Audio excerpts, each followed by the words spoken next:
When President Vladimir Putin touched down in Tehran, he was all smiles, and he didn't keep his distance when he met with the presidents of Iran and Turkey, a much different setup than at meetings earlier this year before Russia invaded Ukraine. Perhaps Putin is no longer as concerned about COVID-19, or maybe, as some political watchers suggest, Putin is keen to show he has allies. He's hoping to send a message that Russia is not isolated, which it in fact is, particularly if he's going to Iran, which is one of the most isolated countries in the world.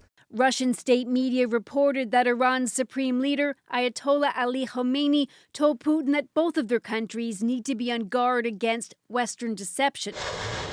U.S. officials have said that they believe Russia is poised to buy hundreds of drones from Iran, which could end up in the sky over Ukraine. That war wasn't at the top of today's agenda. The conflict in Syria was. But some say the consequences of the Ukraine invasion is a big part of the deepening relationship between Iran and Russia. Iran becomes more important for Russia than it has been. Because of the current crisis. Andrei Kortunov, a Moscow-based political scientist, told CBC that Iran's experience with decades of sanctions could prove helpful to Russia. Iran might be a role model for Russia because it shows how you can live under sanctions.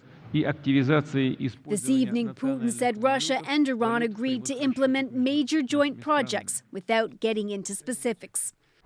Putin thanked Turkey's president for his help in negotiating a deal to end the Black Sea blockade. Russia's invasion has stranded millions of tons of grain. Officials expect that there will be an agreement announced later this week that could allow the Black Sea ports to reopen.